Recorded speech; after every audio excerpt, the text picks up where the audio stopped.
Orientação Espírita, o seu canal de espiritismo no YouTube, esclarecendo e consolando através dos princípios espíritas. Faça a sua inscrição e renove sua vida. Vamos juntos fazer o mundo melhor. Em todos os momentos, o Livro Espírita é a melhor companhia. Comprando em marcosdemario.com, você apoia a manutenção do canal Orientação Espírita.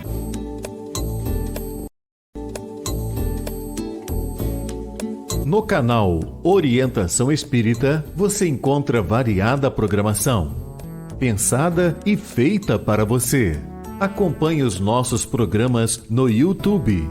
Um olhar para o futuro na construção da Era do Espírito.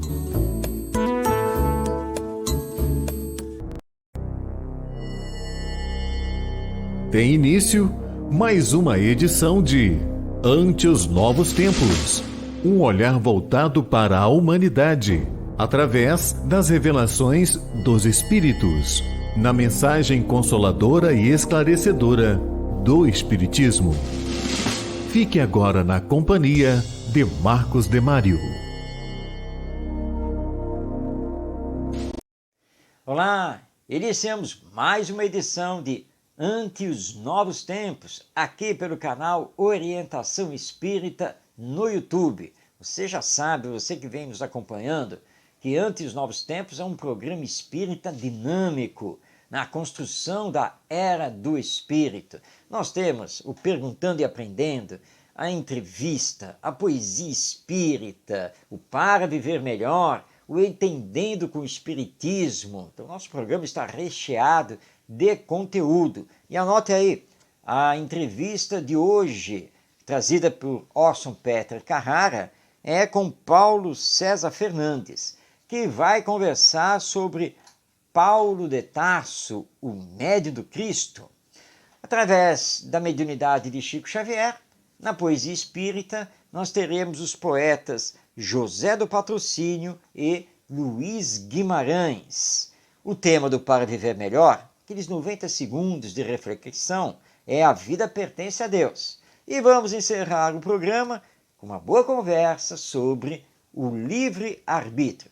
Tudo isso, a partir de agora, em Ante os Novos Tempos.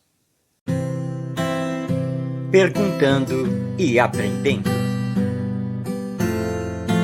Perguntando e Aprendendo é aquele quadro que é feito por você. Você que quer perguntar, você que tem alguma dúvida, quer saber o pensamento espírita sobre este ou aquele tema. Não perca tempo, você já está vendo aí na tela os canais de comunicação. Envie então a sua pergunta, não fique com dúvida, e nós vamos trazê-la aqui para o programa. Como vamos fazer a partir de agora com a participação da Rose Dias, que é lá de São Paulo, capital, e ela pergunta: por que Jesus é considerado o guia e modelo da humanidade? Essa informação está na questão 625 de O Livro dos Espíritos, quando Allan Kardec pergunta aos espíritos superiores: qual o espírito mais superior que Deus concedeu ao homem conhecer como guia e modelo? E a resposta dos espíritos é Jesus. Portanto, Jesus é o espírito mais superior que já esteve aqui na Terra e é o nosso guia e modelo. Na tradição judaica dos tempos apostólicos, Jesus foi considerado aquele que era o Messias, o enviado de Deus, o redentor da humanidade. Daí a palavra Cristo, Jesus, o Cristo. E os espíritos, através de diversos médiuns, ao longo do tempo, corroboram essa resposta de O Livro dos Espíritos, ao nos dizer que Jesus, inclusive, é o governador do nosso planeta, cocriação dele com Deus. Então as informações estão na própria codificação espírita e na literatura espírita de uma forma geral, que Jesus é o nosso guia e modelo, porque é o espírito mais perfeito, mais superior que já esteve aqui na Terra, com a sua missão de nos trazer a lei de amor. Vamos passar agora a palavra a Nanda Figueiredo, que é da cidade do Rio de Janeiro. Ela pergunta: quem sofre de algum tipo de transtorno mental sofre também uma obsessão espiritual? Este assunto é complexo. Vamos tentar aqui responder de uma forma mais sintética, lembrando que nem todo transtorno mental, seja ele qual for e em qual grau ele seja, nem todo transtorno mental tem origem numa obsessão espiritual. Ela pode ter origem física, por desarranjo orgânico do nosso corpo, pode ter origem também por auto-obsessão. Agora, o que sabemos é que no transtorno mental, com o desequilíbrio na área do pensamento e do comportamento, portas se abrem, então, para a sintonia de espíritos inferiores. Mas não que eles sejam, em todos os casos, a causa desse transtorno mental. A psiquiatria e a neurologia têm avançado muito nas pesquisas neste campo, pesquisas que são muito importantes e que vão se aprofundar na medida em que o elemento espiritual da vida for também levado em consideração, como o Espiritismo nos apresenta. Mas então lembremos disso. A obsessão é causa de diversos transtornos mentais, mas não é causa única. Então, cada caso precisa ser muito bem avaliado, muito bem diagnosticado e conversado com os benfeitores espirituais. Porque se nós partirmos da premissa que atrás de um transtorno mental sempre tem um obsessor, podemos cair num grande equívoco. E o Espiritismo não descarta a terapia psiquiátrica nem os exames neurológicos. Muito pelo contrário, que o Espiritismo vem em auxílio quando vai poder pesquisar a realidade espiritual desse transtorno. Então, que isso fique bem claro e vamos ver se numa próxima oportunidade nós poderemos abordar esta questão com maior profundidade. É um tema para o Entendendo com o Espiritismo. Nós vamos anotar isso para trazer num próximo programa. Continuando perguntando e aprendendo, vamos agora passar a palavra a Vânia Cristina, lá de Vitória, Espírito Santo. Uma pergunta: como lidar com a mágoa e o ressentimento para com um familiar? Tenho muita dificuldade em me reconciliar com o mesmo.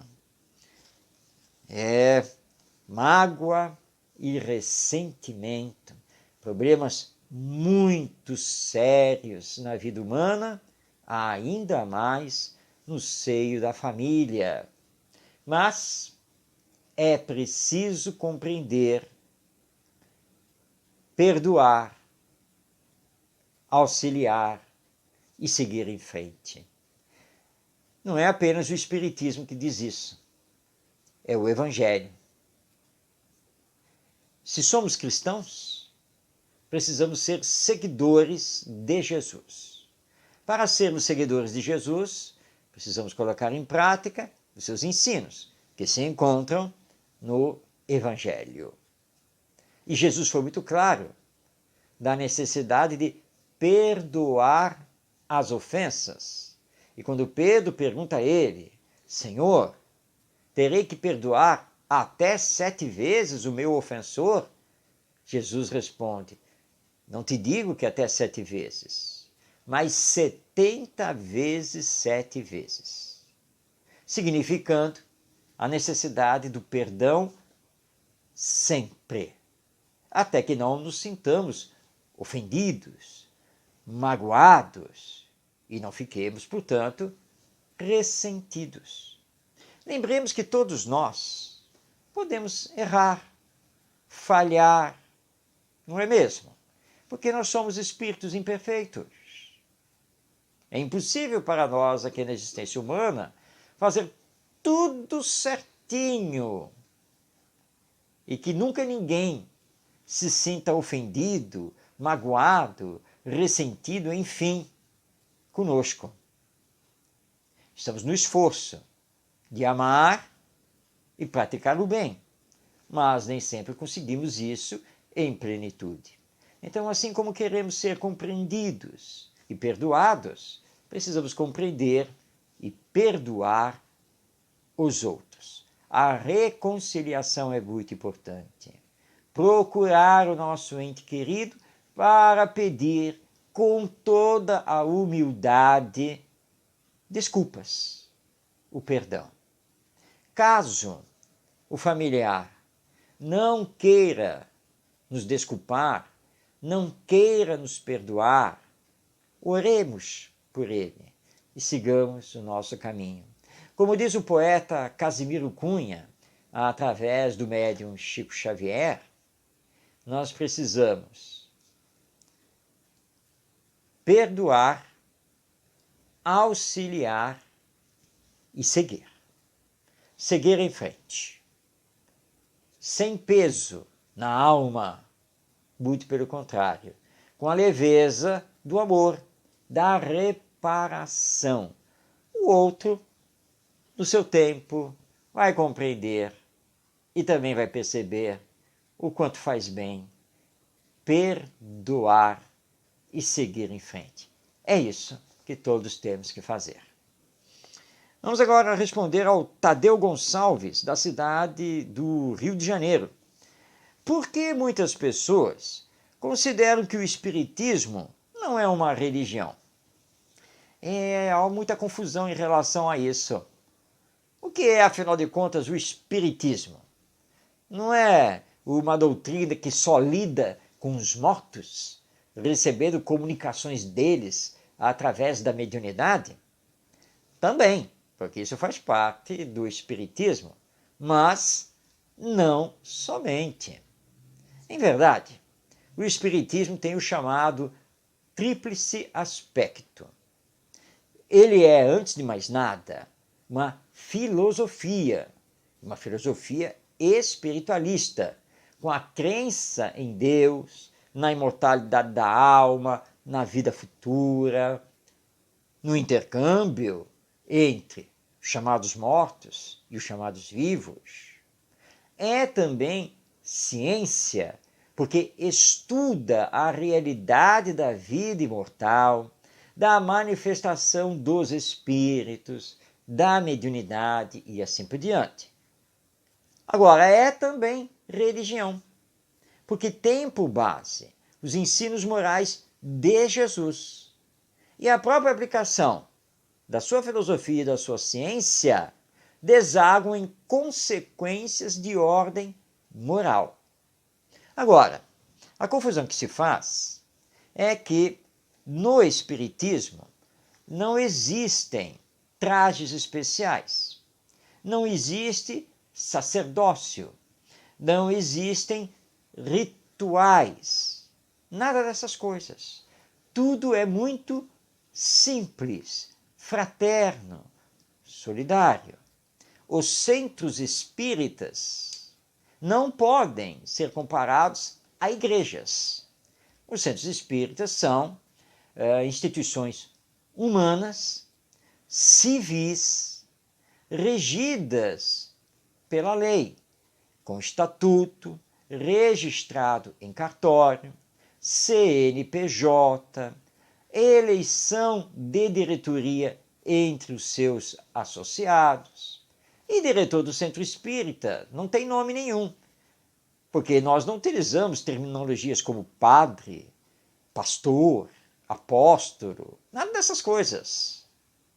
Somos apenas trabalhadores da seara espírita. Hoje eu posso estar presidente do centro espírita. Amanhã eu posso estar como um simples colaborador do centro espírita. Tudo feito com muito amor e sempre com base no voluntariado, de forma totalmente gratuita. Mas o Espiritismo é sim religião, não a religião formal, com sacerdócio, com rituais, com dogmas, não. Mas é uma religião do ponto de vista moral. E religião, nesse caso, muito profunda, porque trabalha a nossa realidade espiritual. Vamos agora à participação, encerrando aqui o Perguntando e Aprendendo, da Tatiana Andrade, que é lá de São Paulo. Ela pergunta: quem é cego, após a morte, voltará a enxergar? E como ficam o surdo e o mudo, assim como pessoas com outras deficiências? Excelente pergunta, Tatiana, muito bom mesmo. Iniciemos a resposta lembrando que morrer é apenas retornar para o mundo espiritual. Como lembra Emmanuel através do Chico Xavier, a morte não realiza nenhum milagre. A morte não é um passe de mágica. Então, quando retornarmos para o mundo espiritual, retornaremos exatamente como somos, com as nossas ideias, com os nossos valores, com a nossa consciência, com os nossos acertos, mas também com os nossos erros, com os nossos vícios e nossas virtudes, também com os nossos defeitos. Então não podemos aqui responder taxativamente, dizendo: como o problema era só do corpo, é claro que ao desencarnar, aí ele já imediatamente passará a enxergar, a ver, ou a andar será paralítico, ou a ouvir será surdo, falar será mudo. Calma. Existe no pós-morte um período chamado de perturbação, que pode ser um período mais longo ou mais curto, mas todos passam por essa perturbação, dependendo do que a pessoa fez aqui na vida, dependendo dos seus valores, se materialistas ou espiritualistas, enfim, poderá sim, em breve tempo, no caso aqui da cegueira, voltar a enxergar. Ou vai levar muito tempo ainda para isso. Depende dos seus méritos, dos seus esforços, depende do que ele semeou aqui na Terra e que agora vai colher no mundo espiritual. Mas a tendência é que sim, com o passar do tempo, o cego aqui da Terra, claro que volta a enxergar, porque a cegueira não é do espírito. Volte a ouvir, volte a falar, e assim por diante. O que era do corpo, no corpo ficou. o espírito carrega as sensações. Mas enquanto ele não mudar a sua mente, os seus pensamentos, ele continuará a ter as sensações, por exemplo, da cegueira. Então leva um certo tempo para que ele readquira as suas funções normais e as amplie agora no mundo espiritual. Então, não podemos dizer que a recuperação da visão será imediata. Cada caso é um caso, mas sim, ela vai acontecer no seu devido tempo. Bem, chegamos ao final do Perguntando e Aprendendo. Veja aí na tela os nossos canais de comunicação e envie a sua pergunta. Teremos muito prazer aqui em recebê-la e trazer a resposta à luz da doutrina espírita. Mas agora vamos nos preparar, porque vem aí mais uma entrevista com Orson Peter Carrara, lá de Matão, no estado de São Paulo, entrevistando sempre um companheiro ou uma companheira do movimento espírita sobre um tema palpitante. Desta vez, Orson está entrevistando Paulo César Fernandes e sobre um personagem maravilhoso da história humana e principalmente da história do Evangelho. Paulo de Tarso, o médium do Cristo. Nem vamos perder muito tempo aqui. Deixemos a apresentação para o nosso Orson Peter Carrara e vamos então já rodar o vídeo da nossa entrevista. Conversando sobre Espiritismo.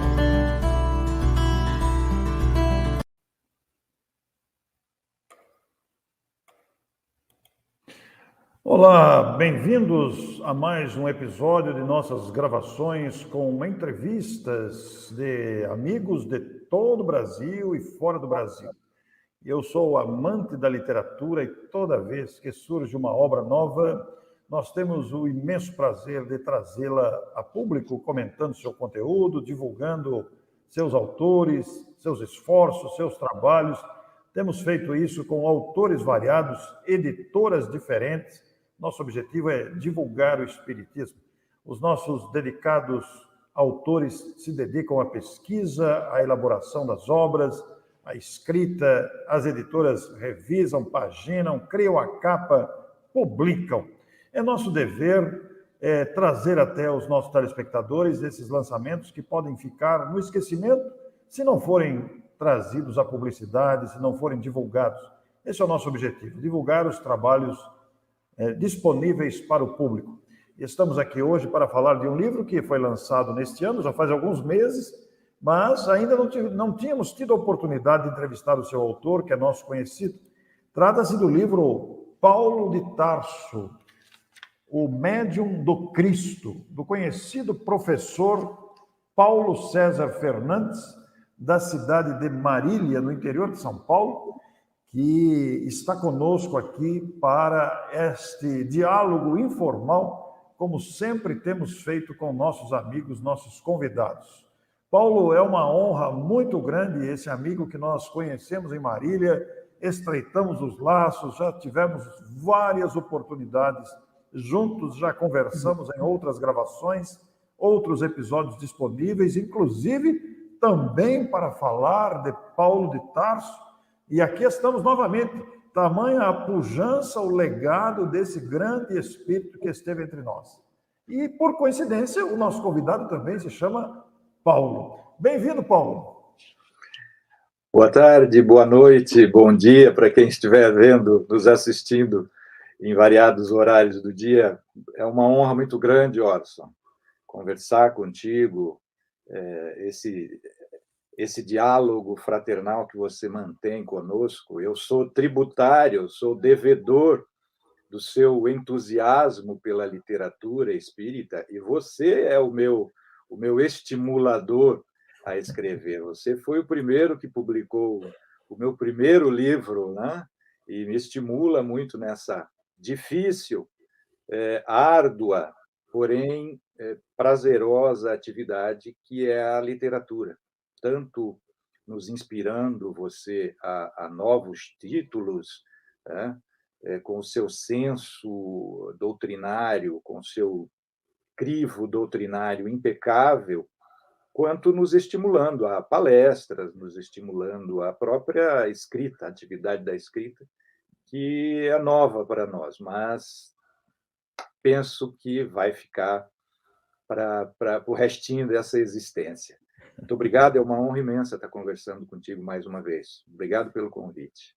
Que bom, Paulo. Eu me sinto também muito honrado, porque aqui está ao nosso lado um amigo muito querido, que respeitamos e admiramos muito, pela sua grande capacidade intelectiva, pela sua capacidade de raciocínio e pesquisa, que ele gosta muito, né? Mestre em filosofia pela Unesp, pesquisador inveterado, dedicado, escritor. E essa conversa aqui surgiu em virtude da publicação, cuja capa nós já mostramos aí na arte, mas eu tenho o livro em mãos aqui, que é justamente Paulo de Tarso, o Médium do Cristo, publicado pelo Instituto de Difusão Espírita de Araras. Nós tivemos a oportunidade de ter um encontro aqui em Matão, presencial, antes da pandemia, com o editor do ID, o nosso Jairo, da cidade de Araraquara, que administra, junto com o Wilson, o querido Instituto de Difusão Espírita de Araras. Conversa muito produtiva, quando nos reunimos os três. À época, eu assessorava o ID como assessor na área de publicações, então foi um encontro muito produtivo. E naquela ocasião, o Paulo recebeu o convite para uma pesquisa sobre Paulo. Bom, Paulo, nesse ponto você fez uma viagem para registrar as ocorrências do grande Paulo de Tarso. Mas antes de você falar da viagem, até porque nós vamos mostrar daqui a pouco uma playlist com os episódios resultantes dessa viagem, daqui a pouco nós falamos sobre isso, mas antes de entrarmos nas viagens que resultaram no livro e nos episódios, primeiros episódios, depois o livro, eu gostaria que você fizesse uma síntese, aí uma síntese compacta, parece uma repetição de palavras, mas um compacto bem rápido da personalidade de Paulo, depois de todos esses anos de experiências com esse personagem da história, Paulo. Muito bem, Orson. Você bem lembrou do convite que o nosso querido Jairo Lorenzetti, né, assessorado por você na época, fizeram a mim para escrever sobre Paulo de Tarso. Você é o culpado desse livro e desse trabalho. Foi uma enorme surpresa para mim, apesar de já conhecer um pouco a história de Paulo de Tarso, especialmente através da grandiosa obra Paulo e Estevão, leitor que sou dos evangelhos, das cartas de Paulo, do Atos dos Apóstolos, desde os meus tempos de católico, né? Mas a grande surpresa foi a pesquisa histórica a respeito de Paulo, né? Muitos textos da Idade Média, Paulo talvez seja, talvez não, seguramente é o personagem da história, ressalvado o próprio Jesus, que mais é objeto de pesquisas, de biografias, de trabalhos acadêmicos, não tenho dúvidas disso. Mas a grande surpresa foi conhecer um pouco da formação intelectual de Saulo de Tarso. Fazendo uma outra correção, eu ainda sou Saulo, viu? Eu não me transformei em Paulo ainda não. Em termos de personalidade, eu sou mais para Saulo, ainda mais conhecendo bem a história dele. Mas nós estamos falando de um espírito indubitavelmente o mais preparado pelo Cristo para a divulgação da Boa Nova. Ele era da cidade de Tarso, né? Trazia no seu apelido, seu pseudônimo, seu nome, a sua localidade. E é interessante que a cidade de Tarso, naquela época, era uma das 3 cidades fundamentais nas escolas de filosofia, Orson. Isso é fabuloso. Tarso, eu estive em Tarso, né? Hoje é uma cidadezinha provinciana no interior da Turquia, mas a época da infância de Saulo, ela rivalizava em formação acadêmica simplesmente com Atenas e Alexandria, no Egito. Tinha mais de 500 mil habitantes naquela época. Então, quando Alexandre Magno, o imperador, né, daquela época, antes de Saulo de Tarso, antes do Cristo, ele espalhou a cultura e a filosofia helênica por todo o território por ele conquistado. A cidade de Tarso recebeu um impulso cultural e helenístico fabuloso. Então, a gente tem na formação cultural e intelectual de Saulo a filosofia. Ele era formado em filosofia grega. Quem lê Atos dos Apóstolos e Orígenes de Alexandria, a cidade de Alexandria, né? Tinha só duas das 8 maravilhas do mundo, Alexandria. Eu estive em Alexandria também nessa viagem de pesquisa. Orígenes de Alexandria, o principal filósofo cristão, mais do que Santo Agostinho ainda, ele elabora toda a sua teoria fazendo a ligação entre o platonismo e o cristianismo nascente. Orígenes é do século II, né? Santo Agostinho é do século IV, século II para o século III, Orígenes. Tudo em cima da filosofia de Paulo de Tarso, do apóstolo. Então, a gente percebe que ele tinha um conhecimento, falava o grego, né? Escrevia em grego. Ele era formado em filosofia desde a juventude, na Academia de Tarso. Ele era formado em direito romano. Se você lê Atos dos Apóstolos, você vê que as defesas que ele faz como jurisconsulto romano é fabulosa. Eu fui advogado durante 35 anos e conheço poucos advogados no Brasil que são capazes de fazer um recurso extremo, ou seja, um recurso extraordinário para o Supremo Tribunal Federal, com eficiência e capacidade distinta. Quando ele, na sua defesa, advogado em causa própria, ele, perante o governador Félix em Cesareia Marítima, ele faz o recurso para ser julgado pelo imperador. Isso é um recurso extraordinário, que só um jurisconsulto romano seria capaz de saber da possibilidade. Então, a gente percebe que ele era, além de um rabino fariseu, da sua formação farisaica, que é a casta intelectual e filosófica e teológica do judaísmo mais culta, além de um rabino fariseu, ele era ministro da Suprema Corte Judaica, que era o Sinédrio. Então o homem, o intelectual, era simplesmente ministro do Sinédrio, que é a mais alta corte religiosa, filosófica e jurídica judaica. Ele era jurisconsulto romano, ou seja, sabia da filosofia romana, porque ele dialoga, inclusive, com filósofos do seu tempo. Ele era filósofo grego, porque ele dialoga com filósofos epicuristas e estoicos na Ágora, na praça ateniense. O homem era uma fera. E, mais do que isso, era um profundo conhecedor da Torá, do Velho Testamento. Que coisa, Paulo. Mas, para mim, isso é bem característico dele, não foi por acaso que Jesus o escolheu para esse encargo. Né?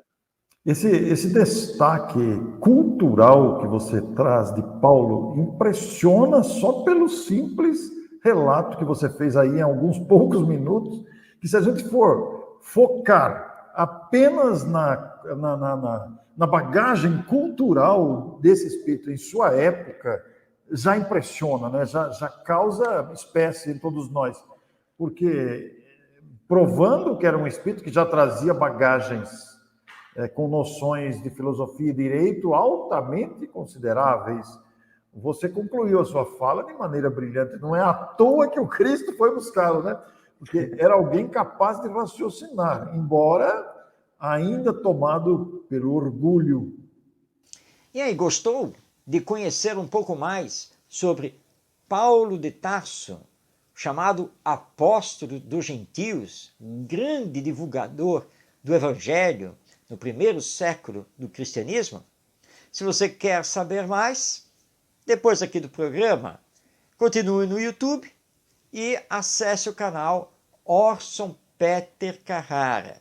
E aí você poderá, então, assistir a entrevista completa que ele realizou com o Paulo César Fernandes. Semana que vem, nós teremos mais uma entrevista trazida aqui pelo Orson Peter Carrara.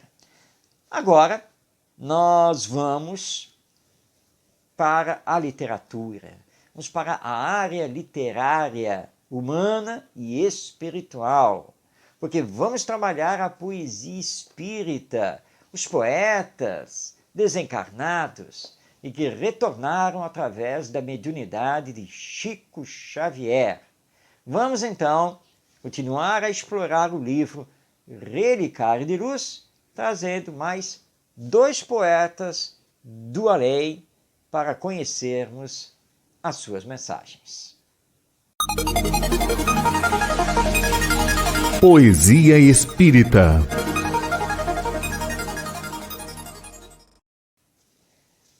Hoje nós estamos trazendo aqui no Poesia Espírita os poetas José do Patrocínio e Luiz Guimarães.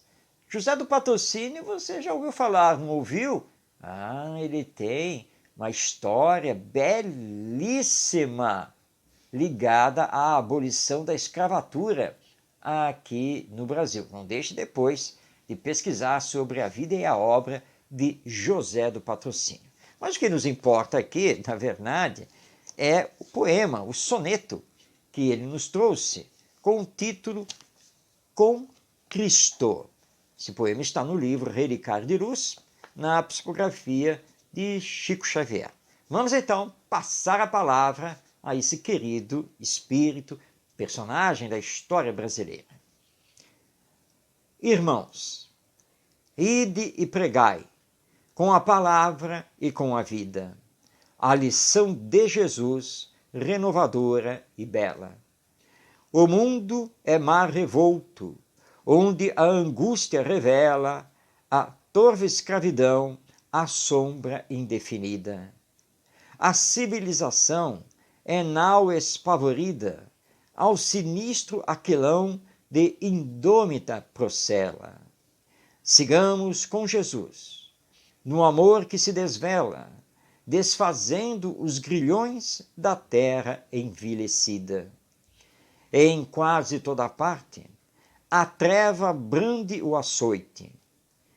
Penetramos, servindo, os cárceres da morte e acendamos a luz no pélago profundo, porque somente em Cristo a vida se levanta, renovada e feliz, regenerada e santa, no reinado de paz da redenção do mundo. Belíssimo poema do espírito José do Patrocínio, através do médium Chico Xavier, nos conclamando a estarmos com Jesus, a seguirmos o Cristo.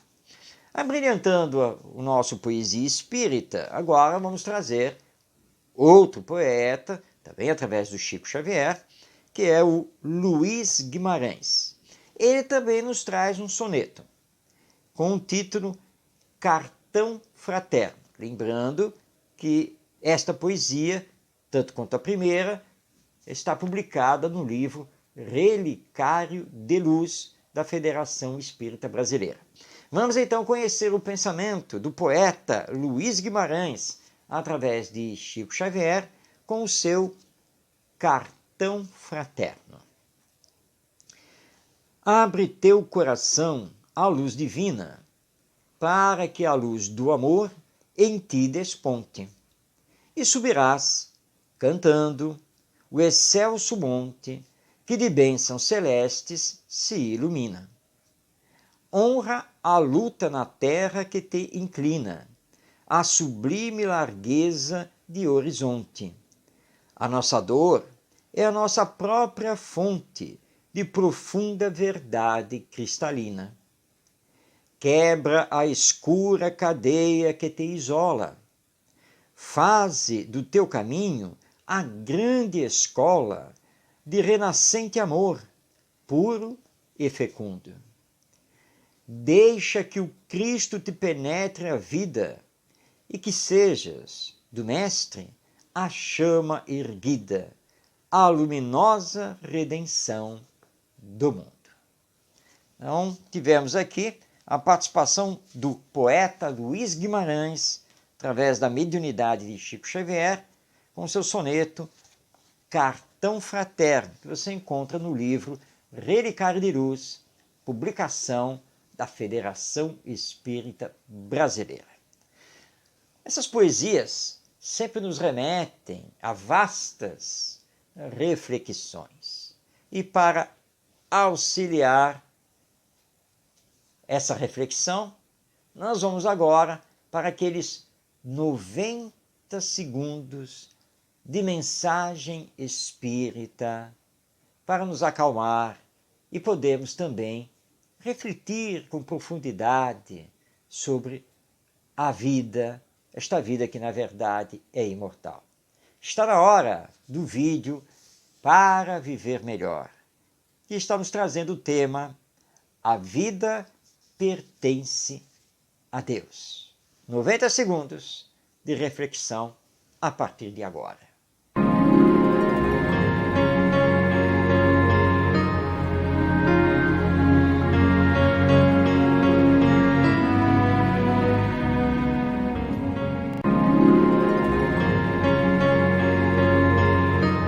A legalização do aborto é solução? Temos, com o Espiritismo, sérias ponderações a fazer. A vida não nos pertence, e sim a Deus. Reencarnar é bênção divina para prosseguir nossa caminhada evolutiva rumo à perfeição. Portanto, sempre que decidimos pelo aborto, estamos cometendo um crime. Não temos o direito de decidir sobre a vida de alguém que não pode se defender. Alega-se o direito da mãe em decidir sobre o seu corpo, mas esse direito não se estende ao corpo de outra pessoa, o espírito que está moldando o novo corpo, na esperança de reencarnar.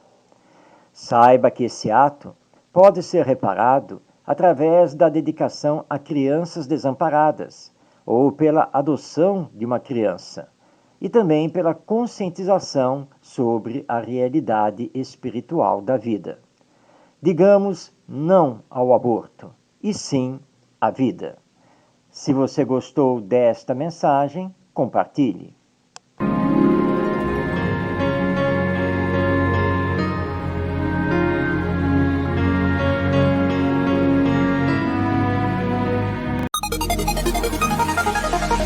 Entendendo com o Espiritismo. Certa vez um amigo usou a seguinte expressão, ele que conhecia a doutrina espírita: maldita hora em que desenvolvi o livre-arbítrio. Isso porque, segundo a sua concepção, o livre-arbítrio é a nossa perdição. Se não tivéssemos essa liberdade de fazer escolhas, viveríamos bem melhor apenas e tão somente seguindo os desígnios divinos. Esse nosso amigo esqueceu de uma coisa nesse raciocínio, que é dos desígnios divinos que utilizemos o livre-arbítrio, a liberdade de pensar, de fazer escolhas e construir a própria caminhada evolutiva. Mas ele irá perguntar, e talvez você também pergunte, por que Deus nos deu o livre-arbítrio? As plantas não têm livre-arbítrio. Os animais vivem do instinto, não têm o livre-arbítrio. Por que nós, seres humanos, temos o livre-arbítrio? Porque, perante a lei de evolução, fomos adquirindo consciência, razão e livre-arbítrio. E ele é importante porque, a partir do livre-arbítrio, nós passamos a assumir as responsabilidades daquilo que fazemos. Passamos a assumir as consequências dos nossos atos. Se não fosse assim, pense bem. Sem livre-arbítrio, o que seríamos? Seres humanos? Não. Não seríamos seres humanos. Seríamos robôs programados por inteligência artificial? Não restaria outro caminho, porque não teríamos a racionalidade, não teríamos a inteligência própria, nada. Mas aí então teríamos que perguntar, por que existimos? Porque sem livre-arbítrio não há razão de sermos o que somos, de passarmos pelo que passamos. Então o Espiritismo nos explica que o livre-arbítrio é uma conquista que o espírito realiza através da lei de evolução. E como é importante pensar, como é importante descobrir a própria individualidade, o potencial divino que temos. Como é importante saber que eu posso fazer escolhas, que eu não estou aqui para viver através de um determinismo cego, de um determinismo que já foi decidido e sobre o qual eu nada posso fazer. Por isso, o Espiritismo não trabalha o conceito de karma, não no sentido usualmente entendido desse termo, que seria a dor, o sofrimento, a posição social irremediável, que eu só teria que baixar a cabeça e aceitar, sem poder modificar. Não, esse não é o pensamento espírita, porque nós estamos aqui na Terra para dar continuidade ao nosso progresso, tanto intelectual quanto moral. Ora, eu só posso fazer isso se tiver liberdade. Por isso que a liberdade deve ser sempre defendida. Mas não confundamos a liberdade, o uso do livre-arbítrio com os excessos, achando que podemos falar e fazer tudo o que bem entendermos. Não é assim que a vida funciona. Somos seres de relação e no relacionamento uns com os outros somos necessitados de regras de convivência. As regras de convivência feitas de comum acordo nos impõem limites, nos impõem o entendimento da ética, da empatia, da solidariedade, da fraternidade, da bondade, da caridade, da cooperação. Quando fugimos disso, nós temos problemas sociais e, às vezes, muito graves. Então, temos liberdade, mas sempre teremos que responder pelo uso que fazemos dessa liberdade, que é o chamado livre-arbítrio. Isso é da lei divina. E um dia será da lei humana, que cada vez mais vai se aproximando do funcionamento da lei divina. Se não tivéssemos o livre-arbítrio e, portanto, não pudéssemos fazer escolhas, como compreender a dor, o sofrimento, a aflição que existem aqui na Terra? Como compreender a pobreza e a riqueza? Como compreender os sãos e os doentes? Seria escolha aleatória de Deus? Mas então Deus não seria nem bom e nem justo. Agora, quando estudamos o livre-arbítrio e compreendemos que estamos aqui na Terra assumindo as consequências do que fizemos no passado, que estamos aqui na Terra ainda necessitados de passar por expiações e provas, mas que, utilizando bem o livre-arbítrio, podemos reparar esse passado e construir um amanhã mais ditoso, mais feliz. Aí então, o livre-arbítrio nos responde, nos esclarece, tudo fica mais claro. E vamos compreender da necessidade de utilizarmos o livre-arbítrio para o bem. Porque o bem, antes de fazer o bem para os outros, faz bem para nós mesmos, nos trazendo alegria, felicidade. Livre-arbítrio. Podemos trilhar o caminho do mal ou o caminho do bem. Podemos ficar nos trilhos do materialismo ou do espiritualismo. O convite do espiritismo é utilizarmos o livre-arbítrio para semearmos o bem e o amor. Utilizarmos o livre-arbítrio para nos melhorarmos, para nos transformarmos moralmente e ser os transformadores morais da humanidade. Utilizar o livre-arbítrio para o nosso bom retorno ao mundo espiritual quando chegar a hora da morte, porque a vida continua. Nós temos uma vida futura destinados que somos à perfeição. E só chegaremos a ela utilizando o livre-arbítrio. Portanto, diante dos problemas existenciais, não temos que nos queixar nem de Deus, nem de Jesus, nem dos espíritos, nem dos outros seres humanos.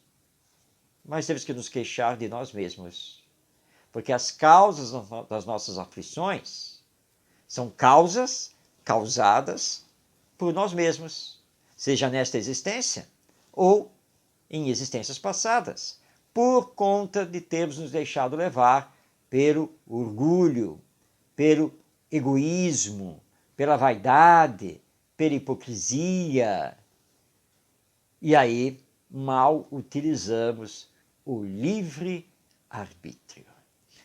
Recomendo aqui uma boa leitura, um belo estudo deste tema, lá em O Livro dos Espíritos, de Allan Kardec, a obra básica do Espiritismo. Allan Kardec tem todo um diálogo com os espíritos superiores através dos médiuns sobre livre-arbítrio. E aproveite o Livro dos Espíritos para um bom estudo, lá na sua terceira parte, sobre a lei de liberdade. Nós vamos compreender que, se em princípio tudo nos é lícito, nem tudo nos convém e convém também aos outros. Pense sobre isso com bastante profundidade e depois olhe para si mesmo e tenha consciência de como você está utilizando o livre-arbítrio. Lembre-se, sempre você terá que responder pelo uso dele perante a lei divina. Bem, chegamos ao final de Ante os Novos Tempos. Mas calma, não fique triste. Semana que vem, quarta-feira, 7h, estaremos, se Deus quiser, de volta com mais uma edição do nosso programa, trabalhando a era do Espírito, o mundo de regeneração, a aplicação do Espiritismo na vida. Que Jesus, nosso Mestre, nos abençoe, paz em seu coração, grande abraço e até semana que vem.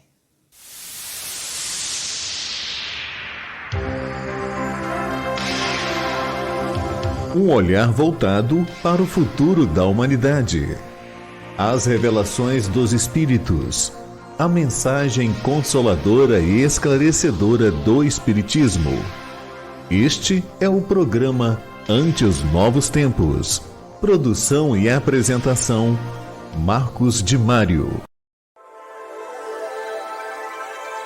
Orientação Espírita, o seu canal de Espiritismo no YouTube. Esclarecendo e consolando através dos princípios espíritas. Faça a sua inscrição e renove sua vida. Vamos juntos fazer um mundo melhor.